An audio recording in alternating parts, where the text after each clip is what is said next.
हामी चाहिँ अब मार्फा भिलेज जाँदैछु होइन हेरौँ बेसी गाइस कस्तो हुन्छ हामी जेरी मुभी चाहिँ हेरेर चाहिँ हामी आएको खास भन्नुपर्दा होइन जेरी गल्ली रहेछ नाम पनि गाइस हेरौँ कस्तो छ होइन राम्रो छ हामी ड्रेस पनि लाएर फोटो खिच्नेछु फोटो खिच्नेछु भ्लग पनि कन्टिन्यू गर्नेछु होइन त्यस्तो छ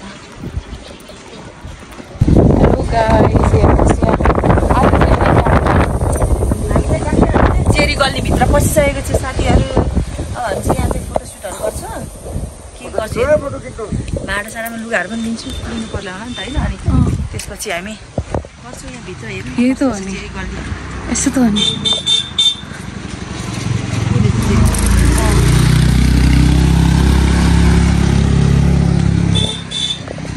कस्तो लागिरहेछ वाउ एकदम कत्रा यही होइन जेरी गल्ली भनेको यही हो यहाँबाट अझै भित्र जान्छ कि हो ल गाइस ल यो चाहिँ हाम्रो जेरी गल्ली जेरी मुभीले एकदम भाइरल गरेको हो जेरी गल्ली भनेर ए जेरी फिल्म सुटिङ भएपछि यसको नाम जेरी गो राखेको गल्ली ए जेरी गल्ली राखेको रहेछ गाइस ल ड्रेस लाएर घुमेर जानु अब हामी ड्रेस लाउँछु भनेको हेरौँ खोइ ल गाइस अब चाहिँ हामी ड्रेस लाउन लागेको होइन हामी चाहिँ यहाँ आइपुगेको छु ड्रेसमा ड्रेस लाउन भनेर यहाँ बुइनी चाहिँ ड्रेस ट्राई गर्दैछ कहाँ चेन्ज गर्नु भनेको के चेन्ज गर्ने यहाँ छ तर अब गाइस अब चाहिँ हामी रेडी हुँदैछु कस्तो दिएको हो माई गड भर्खर सुरुवात हुँदैछ कि यो मात्र स्टार्ट यता अहिले बनाइदिँदै हुनुहुन्छ अब यसमा लाउनुपर्छ नि त गाइस मेरो छोरा रेडी ड्रेसअपमा रेडी यता नन्दा रेडी यता बुढो पनि रेडी हुँदै होइसिन्छ अनि यता म पनि रेडी भएँ गाइस ल गाइस हामी चाहिँ यस्तो ठाउँमा छु है यस्तो ठाउँमा जेरी गल्लीमा वाउ यता हेर्न सक्नुहुन्छ यता मेरो बुढोहरू छोरोहरू बहिनीहरू वाउ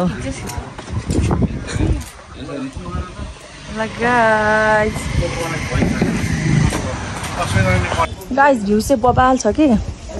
जेरी गल्लीको wow looking like wow wow जति घुम्दा पनि सकिँदैन त यार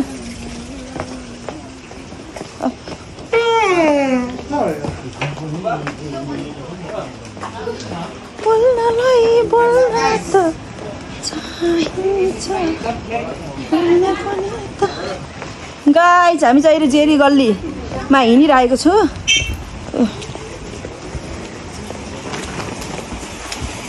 अब हामी जाँदैछौँ खाना खानलाई साथीहरू कति 2 बजिसक्यो अहिलेसम्म खाना खाएको छैन त्यही भएर अब हामी जाँदैछौँ खाना खाने साथीहरू ल गाइस स्याउको पोट स्याउ छ स्याउको गरेको छु भिडियो त अन गर ए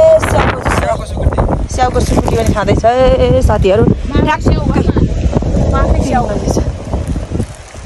मार्फाको स्याउ खाँदैछ है गाई चाहिँ मार्फाको स्याउ अहिले चाहिँ मार्फामा छु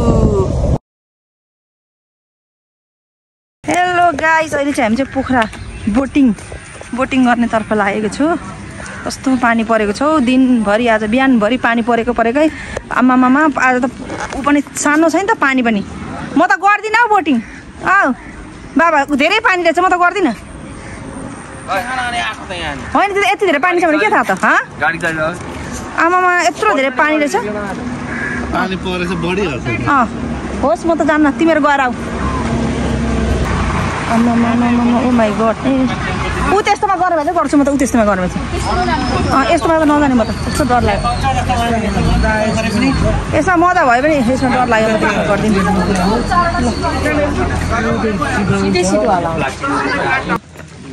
हामी चाहिँ अब हिँडेको गाइड तालमा कोही मान्छेहरू देखिन मलाई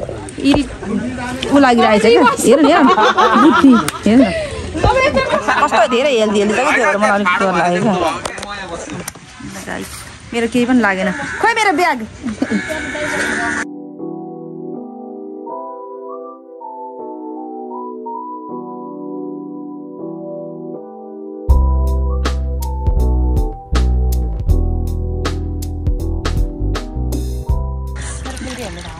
एउटा नचली बस है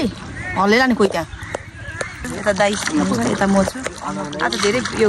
हल्लिरहेको छ साथीहरू मलाई आज धेरै डर लागिरहेको छ यता मेरो छोरो केटा यहाँ चाहिँ त मिसिनवाला कुदाउन दिँदैन है ढुकढुक होइन अनि हामीले के ताल गाई चाहिँ हामी चाहिँ पोखराको त्यो तालबाट चाहिँ हामी यता आएको छु यता मन्दिर आएको छु एकछिनभन्दा पनि तरङ्गै भइयो होइन राम्रो धेरै धेरै वेटवाला भयो पऱ्यो कि त्यही भएर नि अलिकति गाह्रो भयो अनि यता एकछिन त सातो लाग्यो बुढोले यार हल्ला गरेर माइ कट्ने के भयो किन मम्मी भन् त भाइ क्यान्सल किन अनि विदेश गएर आइसक्यो क्यान्सलली तपाईँ क्याबमा प्रतीक्षामा कोही बस्छ भन्दै गएर हाँस्नु न यसले बुझ्नु सुझ्नु छैन नि त्यसलाई यसले त क्यान्सल हुन्छ डाइरेक्ट मलाई क्यान्सल भन्दै के अरे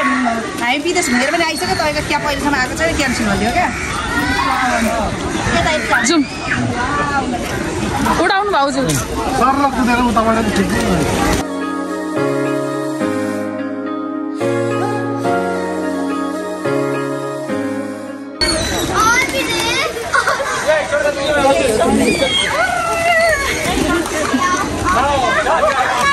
हिजो मात्रै बेगनास तालको भिडियो चाहिँ यस्तो भएन साथीहरू मैले सबै एडिट गरेर पनि लगाइसकेको थियो लास्टमा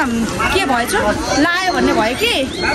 अर्को चाहिँ लागेको छ डबल चाहिँ लगाइदिन्छु त्यही भएर मेरो त्यो भिडियो पनि मेरो त के भयो मैले डिलिट गरेर सोसियाट मलाई यति टेन्सन लाग्यो त्यत्रो घन्टा लगाएर मैले एडिट गरेर लास्टमा त्यो भिडियो पनि डिलिट भयो क्या गाइस त्यही भएर एकदम सोसियाट भइरहेछ यो भिडियो चाहिँ आउँछ है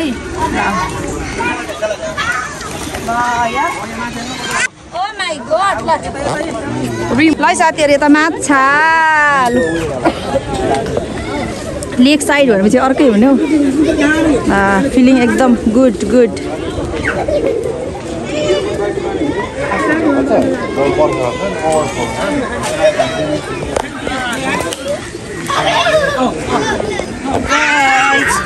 यस्तो छु आज त अब हामी चाहिँ यति गरेर होइन बोटिङ सोटिङ गरेर हामी आजको हाम्रो डेस्टिनेसन भनेको चाहिँ हाम्रो कहाँ हो भने नि आज चाहिँ हामी अहिले बोटिङ सोटिङ गर्ने अब आएको पनि धेरै दिन भइसक्यो 7-8 दिन भइसकेको छ नि त त्यही भएर हामी चाहिँ अब चाहिँ लास्ट अब यो लास्ट हो अनि हाम्रो अर्को डेस्टिनेसन चितवनको छ गाइस Keep watching.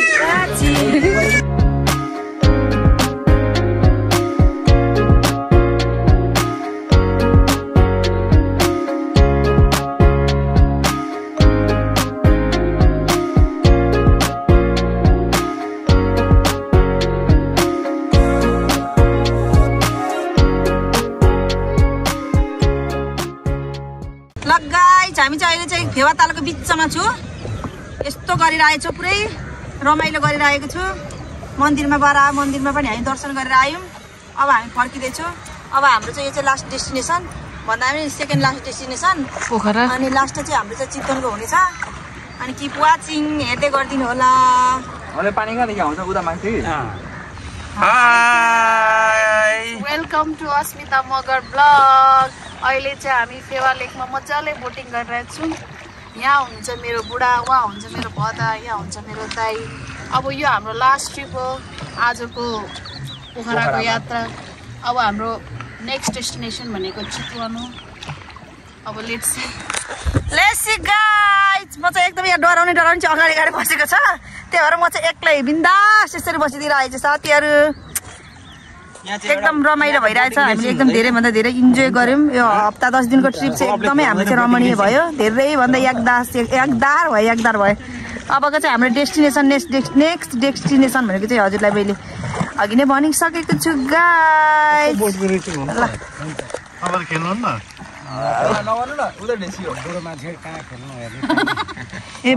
हेर्दा यहाँ डर लागिरहेछ बुढोले हेर्दा नाटक गरेको गाइस ल हेर्दा यहाँ हेर्दा ओ माई गड मेरो बुढोलाई धेरै आएको छ धेरै डर सर केही छैन बुढी छोरा बसेको छ भन्ने दिमागमा छैन तपाईँ डराओस् भनेर उहाँले हल्लाइदिए गर्दैन हाम्रो दाइबाट ठिक हुनुहुन्छ उहाँ दाइबाट एकदम मेरो साइड लिँदै हुनुहुन्छ गुड बोय ल फेवा लेक ल फेवा ताल ल गाइस ल हेर्नु ल फेवा ताल कस्तो घाम लागेछ आज त गाइस घाम लागेछ माई गॉड ल गाइस हामी चाहिँ कोको बीचबाट चाहिँ निस्किसक्यौँ कोको बीचबाट निस्केर हामी चाहिँ यहाँ चाहिँ अब खाना खान आएको त्यहाँ चाहिँ चिसो खायौँ त्यही भएर अनि यता चाहिँ अब अहिले भोक लाग्यो नि त कति बजिसक्यो 2 बजिसकेको छ त्यसैले गर्दा त्यहाँ खानेकुरा पनि नपाउने रहेछ त्यही भएर हामी चाहिँ यहाँ आएको छ अहिले खाना खान यो चाहिँ कुन धरानी सेकुवामा आएको छ साथीहरू धरानी सेकुवामा आएको छ गाइस खाना खान आइया रेस्टुरेन्टतिर गयो त यिनीहरू त हामी पस्यौँ गाइस भित्र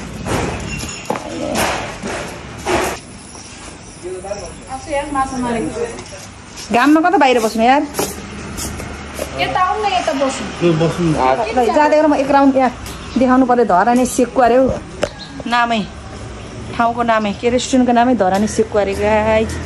ल एकदमै राम्रो छ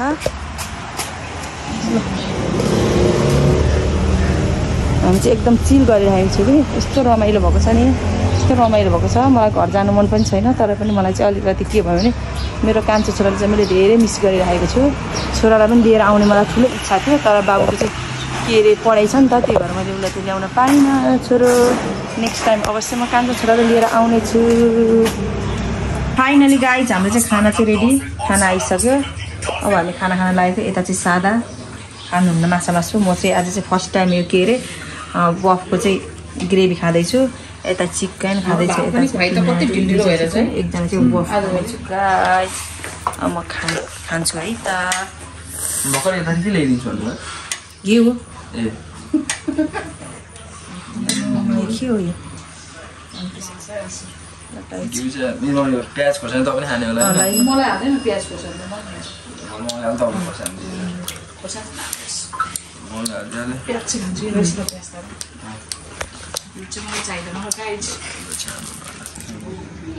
ल घिउ खाने मेरो छोरा हो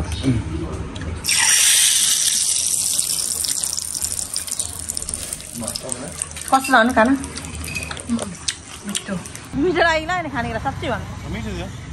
अच्छा मिठो थिएन मलाई बफ झोल बफ चाहिँ मैले कहिले खाएको थिएन कि तर मलाई आज मिठो लाग्यो मैले चाहिँ बफ खाएको कि बफलाई धेरै मिस गरिरहेको थिएँ त्यही भएर मैले बफ खाएको मलाई बफ एकदम मन पर्यो गाइस अब चाहिँ हामी चाहिँ नन स्टप जाँदैछौँ चित्तवन